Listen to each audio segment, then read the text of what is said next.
All right, I got some more Dua fragrances in here. These will be my first impressions. Most of these Duas get stronger and the notes kind of smooth out as they age. But, you know, I'll just rate them by what they are now. And generally what they are now is pretty good right out of the gate. So let's see what I think of these. Dua Exceptional Dance of the Dragonflies, which I really like. I like that name.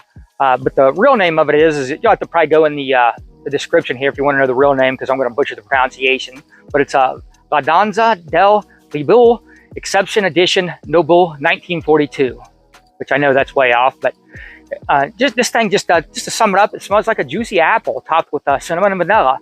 It's sweet, fruity, it's got a nice creaminess to it. Definitely leans feminine. Probably best in the spring or fall if I was going to wear this. Pretty unisex. I like this, a pretty decent fragrance. All right, the Centaur Constellation is inspired by Creed Centaurus. It's a spicy, sweet, oriental type of fragrance with a lot of cinnamon tobacco. It's syrupy, dense, warm, and spicy. Really nice dry down. I've worn the original 2 or 3 times and did a side-by-side with this thing, and this is pretty close.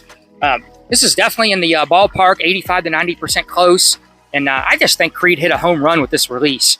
And I think Dua hit a home run with this release. They saved me a lot of money because I like this scent profile so much. I was thinking I'm going to have to break down and just buy this thing, and I don't want to spend new release Creed money. You know what I mean? I don't mind it when they've been out for a while and the price goes down, but I wasn't looking forward to spend $300 and some on this thing. But I think for now this is just going to get me by for quite a while. Whatever, it's close enough for me, and it kind of transitions the same way the original does too, because I was going back and forth, side to side throughout all levels of it, and yeah, this is very impressive. This is one of my most exciting Dua pickups of the year, because this is one where I was definitely convinced I needed to own this fragrance, and now I don't feel like I need to do that. So yeah, this is a great job on this one, and yeah, I like this money I'm saving here with this one.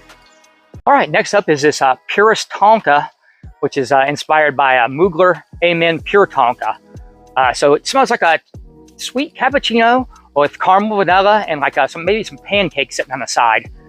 There's a nice aromatic lavender note in it to kind of round it out and give it a little more character. Really heavy Tonka note, is the name implies, Purest Tonka, and yeah, pretty close to the original. I had a full bottle that I went through when this came out years ago, whatever, and I used to really be into the whole Mugler line, and I still am. I haven't really changed, went away from that. I still love the Mugler line, and I'm hoping they keep that Amen line alive. They just had a new release, so happy about that. But anyways, really like this. This is pretty close to the original. Good performance. Really like this scent profile, so I'm gonna pretty much like it if they just get fairly close. And they got really close, I think, here. So this is perfect in the fall for me. Really like this one. All right, Black Shine is inspired by Black Lacquer from Tom Ford. It's dark, smoky, incensey, and resinous.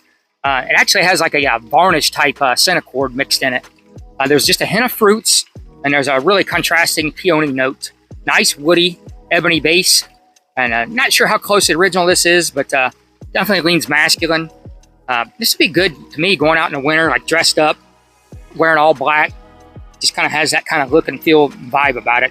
Yeah, it's kind of a strange scent profile. This probably wouldn't be for everybody, but I really like this. This is a neat scent profile, and I'd kind of like to smell the original now, because this is just kind of unique smelling, and definitely not going to be for everybody, but for me, I like it. I like this a lot, actually. All right, the next one's inspired by the Joe Malone Myrrh and Tonka. This is Myrhnilla Delight. I've been into that Myrrh note lately, and a subscriber recommended this one. I like this one, so good recommendation. Really sweet vanilla, Tonka, and Myrrh. Definitely a Tonka heavy scent profile. There's a nice lavender note on this to kind of round it out. Lavender can really round out a fragrance like this. It's unisex right down the middle. It's pretty close to the original too.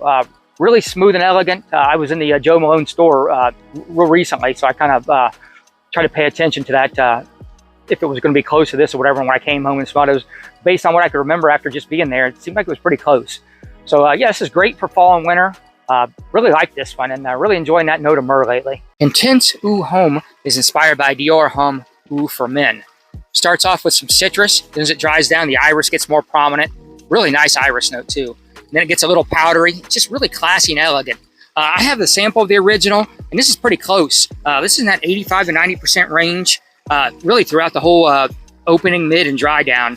I wore them. I tested this one twice too, side by side with the original, and this is close enough for me. I was thinking I'm going to have to go ahead and break down and buy this too, because it's discontinued, and real expensive if you do find it. And I did find it out there, but I wasn't looking forward to paying the price they were wanting. But I knew that I needed to have this scent profile. But this is good enough for me. I'll live with this one. I like it. It's close enough. It's just, if you've never smelled this, it's just an easy, mass appealing, fresh scent profile. And the iris note in this is just really well done. And I'm really impressed with the iris note that Dua is using on a lot of these fragrances. It's just like the original, the Dior iris. It's not far off at all. It doesn't smell cheap. This is really good. Really impressed with this one. Love it. All right, Vintage Vanille is inspired by Vanilla Antique by Byredo. So it's a nice dark amber vanilla, some nice woods. Definitely unique vanilla fragrance. Not super sweet, not so gourmandy. It's a little smoky and kind of smells like old books in a library, especially as it dries down. The more it dries down, the more it smells like that. There's just a touch of plum mixed in it too. And I'm not sure how close the original is. Based on the descriptions and everything I read about it, I think this is pretty spot on, because they're all talking about that old library book, Dry Down. And I know that doesn't sound like something you want to smell like, but I really like that kind of smell. So this would be great in fall or winter to me, just kind of lounging around. It actually has a real relaxing tone to it. So I really like this one. This is a real nice fragrance, but you got to like smelling like old library books. Majestic Taif is inspired by Taif Oud from Raja Parfums. So this is kind of, these fancy roses get kind of crazy and wild. And that's how this one is to me. So it starts off clean, and there's a rose with some white aldehydes and some spices. Then it starts getting fruity, creamy with oriental, floral, woody tones to it as it dries down. And then when it gets all the way down to the base, it's like there's a musky woods. And it has a bit of a Middle Eastern vibe to it. Leans feminine. It's got a lot going on, like all these fancy roses. I mean, there's a million notes in this thing. And this one could move up with more wearings, because it's just, I got to kind of feel this thing out, and there's so much going on. I'm sure if I wear it a couple more times, it might move up. Right now, it's just decent to me, but I think this was one that could move up. And I think this would be good in like the transition seasons, fall or spring. Yeah, I like this, but it's definitely a little bit challenging to me. All right, Intense Homme Attar is inspired by Dior Homme Parfum. This is really well blended, just like the original. Iris, leather, and woods. Dark, leathery, woody, slightly powdery, less sweet, and a more masculine version of Dior Homme Intense. This thing's great dressed up or going out, for like fall and winter to me. Just super elegant. Good and romantic close encounters too. This is really close to the original. The iris note is really nice, just like the original. It doesn't smell like a cheap iris note. It's really a beautiful iris note. And the performance on this thing is nuclear. So really like this one. Highly recommend this one. If you like that scent profile, this is definitely one you might want to consider. Okay, this is a really good Dua haul.